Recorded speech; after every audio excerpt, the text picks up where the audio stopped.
Hey guys, it's me again.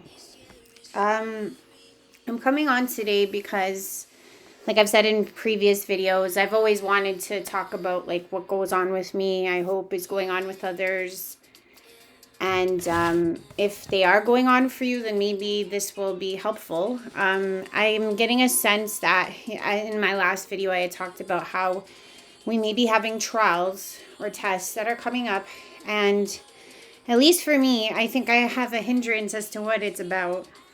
Um, for most of us, we're very acquainted and understand the idea of ego. Ego. Woo! Some people call it, big-headedness, whatever the case may be. But the ego is a a well-versed creature because basically when you're dealing with ego, you want to just always focus on the idea that it's always going to tap back to some form of insecurity. And that's why we take these placements that we do with our ego. And what I mean by placements is that there are negative and positive ego traits that we can possess both. We can possess only some of one, or we can just be on the other side and just have all of one. It's either we're all negative, we're all positive, or we're a mixture of the two. And today I kind of want to talk about how those insecurities or those fundamental things that are triggering our ego at this time may be what the testing is about. I'm trying to prepare myself because this is going to be hitting upon insecurities that come from the child self. And the reason why I say that is because, like most of us, we are going through this transformation kind of like cradled in a cocoon. And through this cocoon experience, we're being put into different positions. We're kind of like that bird that gets kicked off of the ledge and like, can you fly type of thing.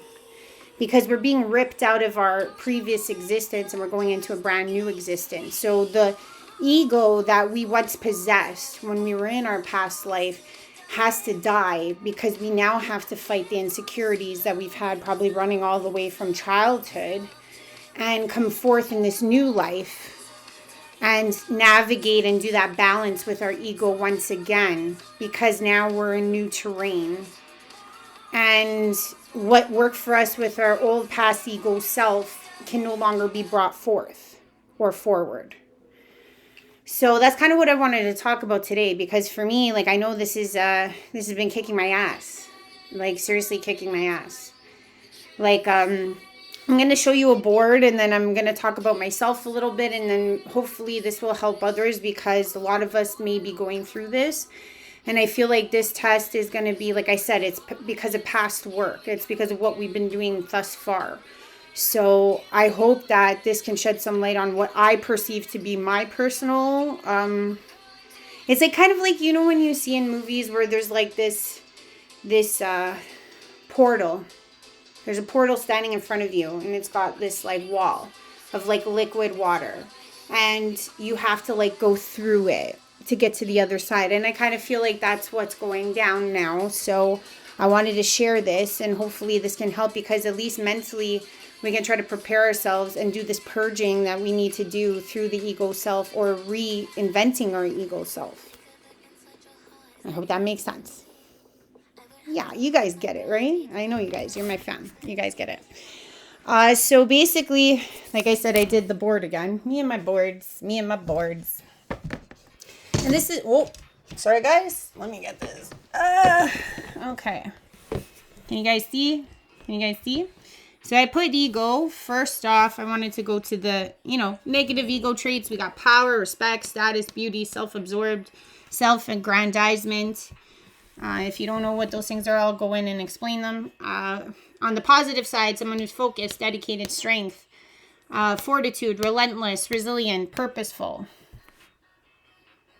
Okay, now the last one I called balance of ego through heart. So this is going to be a little more different. And the reason why I say this is because most of us haven't had our childlike heart on for since we were a child. So, what ends up happening is that you have to be okay if you don't possess these things anymore. Things you may have worked on very hard. If you step out of that and you're able to be okay and successful, then you will then ask yourself something like, who am I? And then therefore you'll have to be okay with the ego death that's gonna come. Like, why I'm showing you all this is because for me, like, I feel like I'm more on the this side. I'm very focused, I'm dedicated, I have a strength, I'm fortified, I'm relentless, I'm resilient, I'm purposeful. And I think I possess all these things. I know I possess all these things, but that isn't what my ego is asking of me right now. Right now, as I start my new challenge of who I'm going to be, washing away my friends, my family, my relationship, I end up on the other side of this and I realize, like, I'm stepping forth into a world that is brand new, right? It's brand new. What does that mean? And in my certain test, in my certain trial, I know that it's touching upon two of my egoic issues I've had my entire life. And I'll express mine and I'll share mine because that's the only way I can maybe make this make sense. So for me, my entire life, even when I was a kid, I was always very, very studious. I was always someone who strove to be excellent. I'm always someone who strove to be number one, or at least when I was really young. And as I was a young child, I wasn't okay with, let's say if I said something out loud and somebody was like, hey, that's not correct. I read this book and they objected to what I was saying. I found that if I couldn't refute that person or if I couldn't come up with the information I needed right at that moment, I would get this hindrance and this like thing in my stomach where I was like, I want to get out of this. I don't want to feel this way because I don't want to be made to look stupid in front of my peers, in front of other people. So that carried with me my entire life. So in terms of like when I spoke, I always made sure that if I did have an opinion, I knew a lot about that opinion. I always ended up in circles where if I didn't understand something, perhaps I just shut up and didn't say anything. I didn't ask questions. I didn't, you know what I mean? Because I was scared of being found out that I didn't know anything about the subject. So I know in this ego death that I'm going through, because I'm now stepping into this world where I'm going to be like doing readings. I have started to do the readings. I haven't done it online. See, I'm still working through my ego. I'm trying to perfect it, or I'm trying to get better at it. Practice. How do you get to Carnegie Hall? And that's the type of ego confusion that I'm suffering with right now. And another one I found out, because for most of you, you knew that like my relationship broke up and, I said in the other cards that were like, oh, you got to go out there. And I realized another one of my egoic childhood heart-related ego situations is I've had an issue with putting myself out there most of my life. I can say this in two ways, which equals 4. I always had an issue with standing out in the limelight. That's another one. Because again, it always went back with my ego, like, oh, do I really think that I'm, bigger than thou, that I have something to say and I should be, boasting and pronouncing. And that's the thing. That's also like a negative ego story I tell myself. There's also the positive side of that. That's like, yes, you do have something to say, so get out there and say it. But for me, my childhood balance version of that, what I'm saying, where my insecurity is. Insecurities are what ego is really highlighting in its entirety. It's based off of your insecurities. So for me, like I said, I didn't like looking stupid. I also, when it came to like love, right? Something I gave away freely. Like I was a very loving person, but like I said in past videos, like if I had to go up to a boy, let's say, and like profess myself, it was never going to happen because I was always having the insecurity that I was going to be rejected. So that's the other one, rejection and looking stupid. So those are my two pet peeves. Those are two of my egoic issues that I'm facing right now. Because as I'm being asked to step out into this life, I don't have the foundation that I do for my other work. Like when I was in law and in litigation, I had my stuff prepared. I had my case law. I had my my templates. I had everything to work with, right? So there's a sense of confidence that comes with that.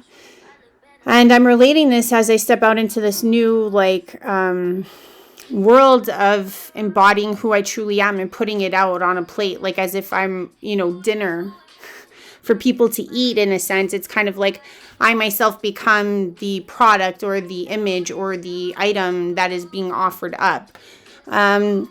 It's something that I'm trying to navigate because I've never had to sell myself. I've never had to really expose myself this way. And I feel like when it comes to this balance of ego through the heart, we are challenging our childhood insecurities and putting them up to the test to see if we can finally get over them here and now as we move forward in our new life. Because some of us may be dabbling into things like different modalities with our soul expression, and we're comfortable with that. But also for some of us are having to preach things we never thought we would have to preach. I've been seeing people really struggling online that are complete Christian prophetic readers, and now they're starting to get downloads and things are a little different than what the book was describing. They're like, oh my gosh, how do I become that person? How do I start talking about aliens, and how do I start talking about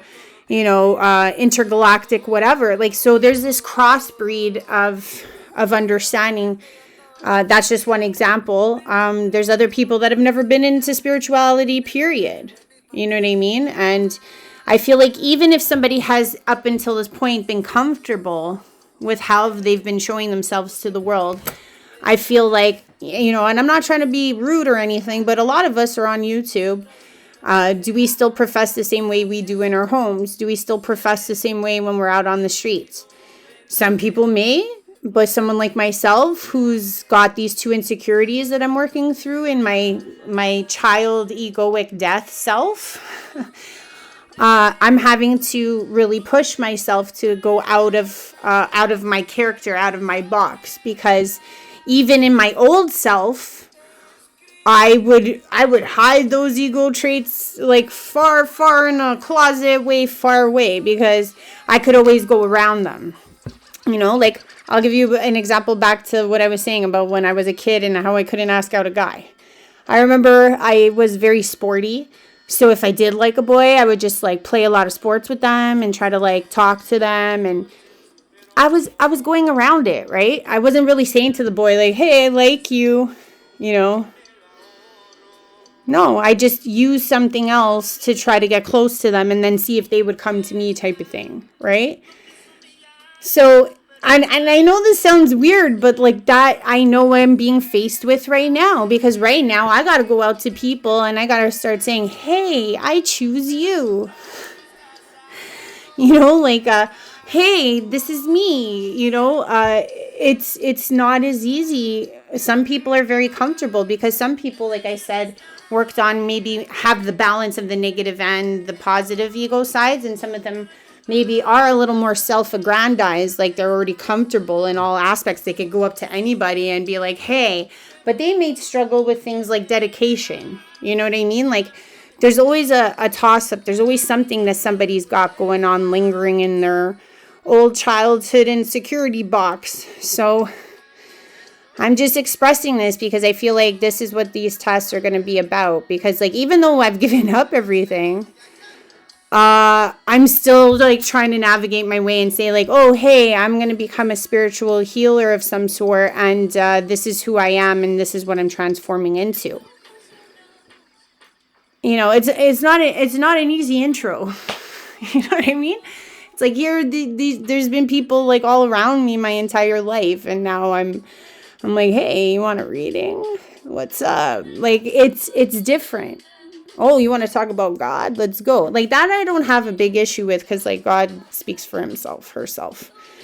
But when it comes to revealing who I am, who I'm becoming, and really putting myself out on the line, it's harder. Like, when I first started this and I had to go apologizing to everyone that I had totally messed up in my life, trust me, that was hard. Oh my gosh, I literally was writing people all kinds of messages because I just couldn't keep it in my heart anymore. Like I said, this whole time is all about the heart. Reaching in, reaching out with the heart. Correcting mistakes. Because the little child in me would have apologized. You know what I mean? So I'm always trying to work within that little girl self. Like, what would the little girl do? And when I was a little girl, I could be out on a stage. I could do anything. I could act. I could sing. I could do all those things on stage. But if you asked me to say hi to a boy I liked, you might as well put me in a turtle shell and hide me in a corner. Like, I'm just trying to say, like, we all have these insecurities, these childhood insecurities that play on our ego. And we got to break through them to get to our new ego self that we're going to be pronouncing to the world. And I'm not even going to say that I'm a professional at dealing with this, because this is more of a reach out and more of a self-understanding that maybe this is what we're going through and this is probably what we're going to get tested on. And like I said, this is my example. So you guys all have your own examples. You got to dig deep. You got to find what your ego insecurities are, because most likely that's what our tests are going to be about. So even if, Spirit's pushing you to do some embarrassing stuff, and if Spirit's pushing you to do things that you out in the world that you wouldn't have ever done, unfortunately, we're going to have to try our best to just do it. And I'm not going to say, like, I'm not scared. Hey, I'm scared, just like the next person. But that's the thing. It's like I'm trying to work through that situation. I'm not going to be scared anymore if I just keep doing it. My next, probably when I get back from Mexico, my first thing is going to be, like, to get into, like, what do you call it? Like, whose line is it anyway type of class. I forget what that's called. Ad lib class, something like that. It's like when you just have to come up with stuff on the fly.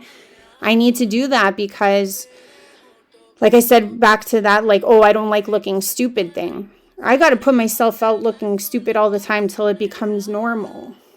Till it's not something that hinders me anymore. I got to go out there and step in a bunch of mistakes. And I'm just sharing this because I feel like if this is what I'm going through, like for all my brothers and sisters that are going through the same thing, I think this is where it's at. And that seems to be like I woke up this morning and it's like all I could think about was what I'm struggling with right now at this current moment. Like this breaking out. And it is terrifying because some of us are going to have to do things we have never, ever, ever done. You want to know the end of that story about that boy, Jason? I'll tell you. So I did my little trickery, tried to get him to play sports with me. People saw that I was into him and they decided, and this is elementary, so, kids are cool. Somebody tells me, Jason wants to kiss you after school. And I'm like, oh my God, really? Really? He does? And I never talked to him until this point about my like for him or anything like that. So this is really weird. We ended up meeting at the end of the schoolyard. And, I never kissed a boy. Never did nothing like that. He ends up going straight up to me in front of everybody. I was surrounded, we're little kids. And I go to, kiss him and he pulls back. And everyone's laughing. And trust me, that burned like a mother because I was just I was exposed to everybody. And in a weird way, it felt good because it was that was my biggest fear. And once it happened, yeah, the ridicule was there and all that. But at least I got through it, right? So in a weird way, I'm looking for that same type of experience because it's when it's you nudging yourself, it's a little harder, But if you're being nudged by the world and you have to step into that light, it can be a little easier. But I'm not going to ask for that. I think this time around we have to do it, on our own. But yeah, that's what I'm saying. It's like I lived with people making fun of me for like a year after that, and I still survived. So why it became one of those insecurities for me, I'll never know. But it is, because I'm facing it right now. And it's like, it has nothing to do with like going up to a guy. It's like what it represents. You know what I mean? It's like, why am I scared to expose myself like that?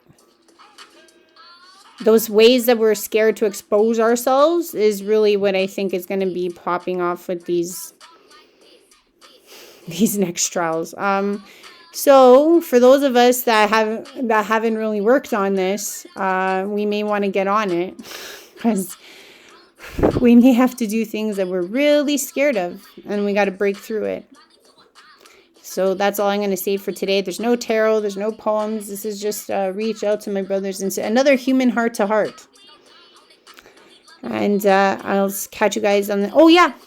If you like what I'm doing, if you like what you're seeing, if you like me as a person, please subscribe. Put a like. Put a comment. I'm still waiting on a comment. Even like... Anyways, little hopes, little wishes, and I know it'll come. I'm not worried about it. It's just I gotta keep at it, right? I gotta keep going. So this is what I'm doing. But please subscribe if you like what I'm doing. Thanks a lot, and see you guys next time. Bye.